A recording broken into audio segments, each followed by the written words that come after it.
ধর্মনগর, যেখানে ভাষা, সংস্কৃতি আর সীমান্ত মিশে এক গল্প।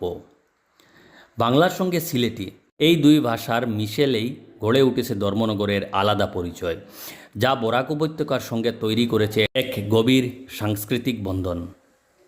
উত্তর পূর্ব ভারতের এক ছোট্ট অথচ গভীরভাবে সংযুক্ত শহর ধর্মনগর।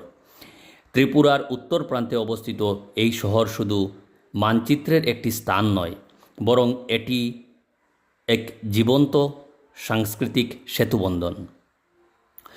ধর্মনগর অবস্থিত ত্রিপুরার উত্তর প্রান্তে এবং এটি সরাসরি সংযুক্ত আসামের করিমগঞ্জ তথা শ্রীভূমি জেলার সাথে। এই ভৌগোলিক অবস্থানেই শহরটিকে দিয়েছে এক অনন্য পরিচয়। এখানে জীবনযাত্রা, ভাষা এবং সংস্কৃতির উপর গভীর প্রভাব রয়েছে বরাকভ্যালি অঞ্চলের।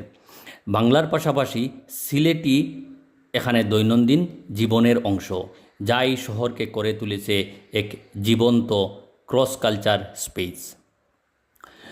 ধর্মনগরের ইতিহাস বহু পুরনো। ত্রিপুরার ঐতিহাসিক গ্রন্থ রাজমালাতে এই অঞ্চলের উল্লেখ পাওয়া যায়।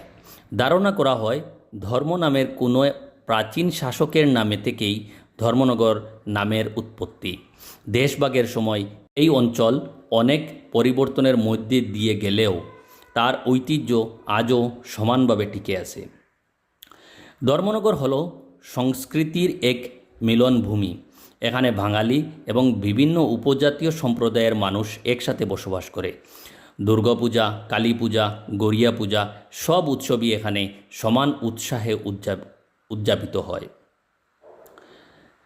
খাবার, ভাষা, গান সব কিছুতেই সিলেটি ও বরাক উপত্যকার ছোঁয়া স্পষ্ট। এই মিশ্রণই ধর্মনগরের আসল সৌন্দর্য। প্রকৃতির দিকে থেকে ধর্মনগর এক শান্ত ও সবুজ শহর। শহরের পাশ দিয়ে বয়ে যাওয়া জুরি নদী এই অঞ্চলের প্রাণ। রেলপথে ধর্মনগর যুক্ত রয়েছে নর্থ ইস্ট ফ্রন্টিয়ার রেলওয়ের মাধ্যমে, যা এই শহরকে আসাম সহ দেশের অন্যান্য অংশের সাথে সংযুক্ত করে।